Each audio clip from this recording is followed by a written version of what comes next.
What happened 10 years ago, they're still suffering. What may happen day after tomorrow, they're already suffering. Even if you're just two people in the family, never will it happen 100% your way. If you try, nobody will be around. I know this and that. By knowledge means I have accumulated information. Today everybody is knowledgeable about everything. This doesn't mean to say they know it.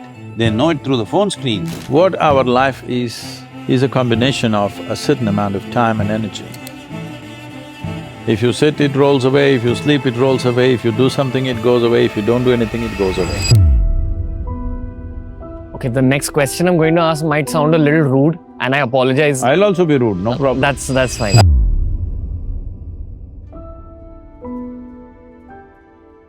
What happened 10 years ago, is it here now? Does it exist? No.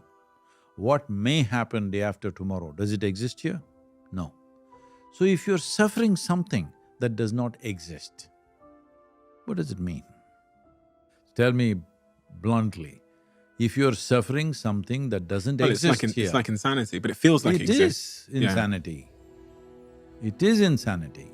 That's why I'm saying once you start doing this, how far you go, when will you graduate?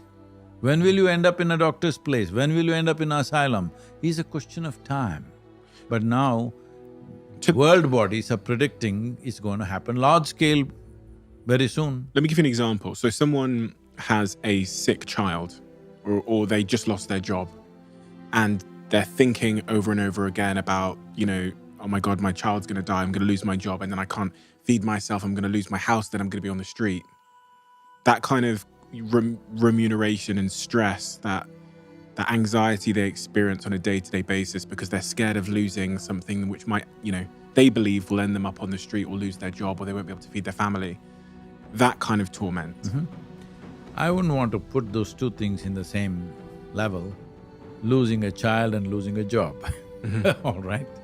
Losing a child is a different thing, it's a completely different thing. Obviously, there will be a certain amount of pain in any human being, that's different. So, let us say such a terrible thing we had to face, that we may lose our child.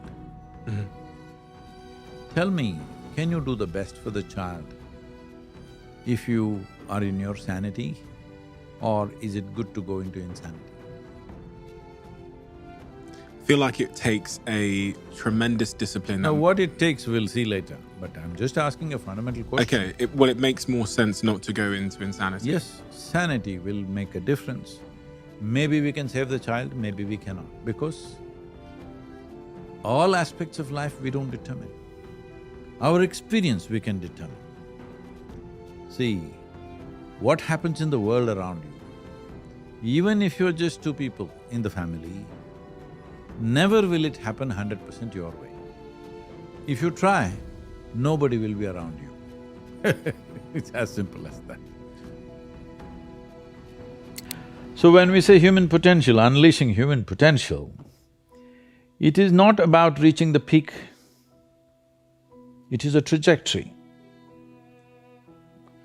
Because what our life is a combination of a certain amount of time and energy.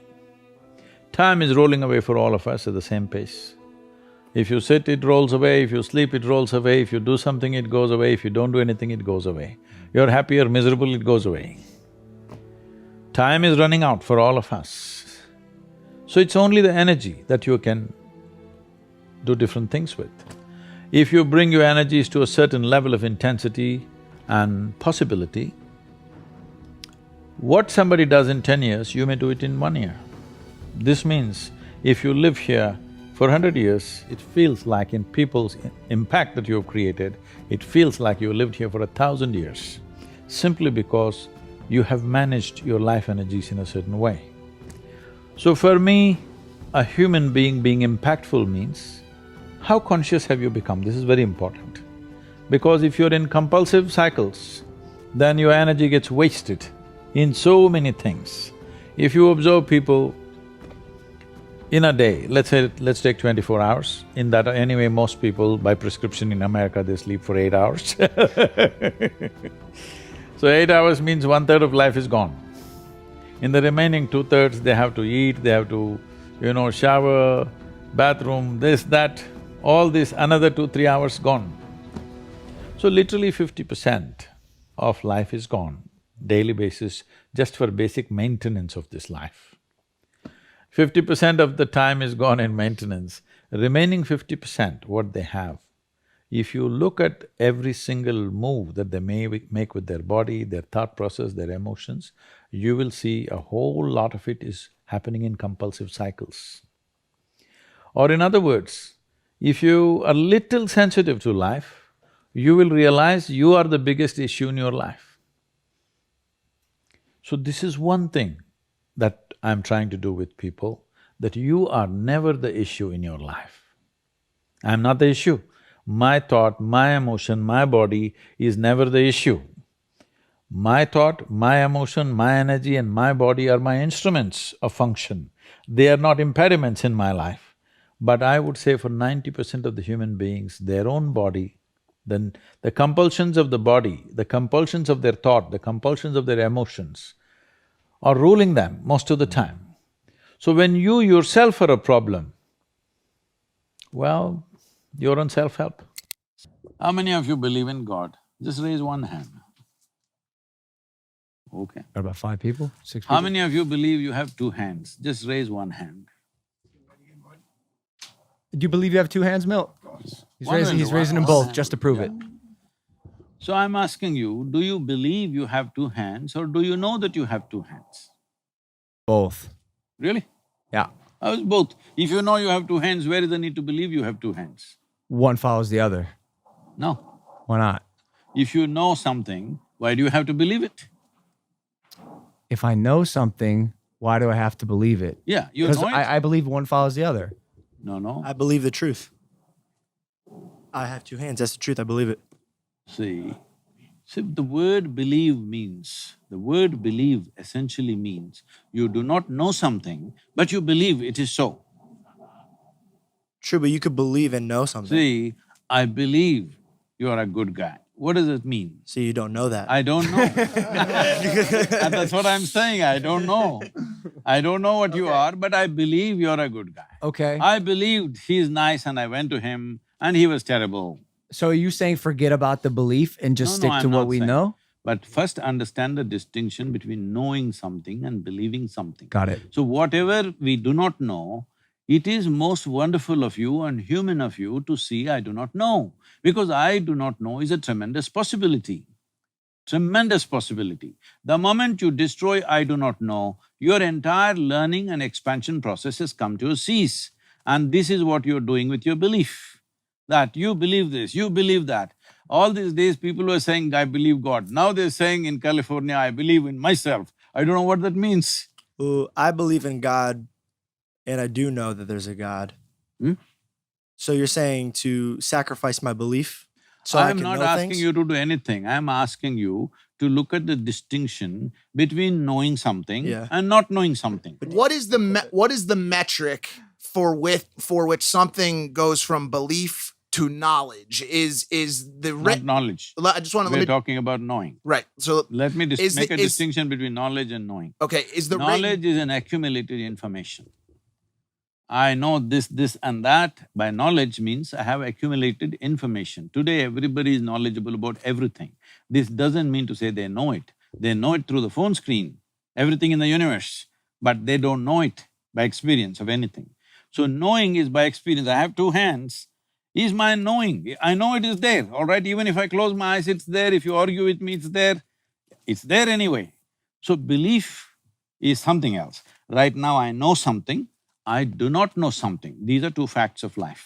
so If you live in truth, you will know some things, you will not know some things. What you do not know, naturally your intelligence will want to know, you don't have to seek it consciously.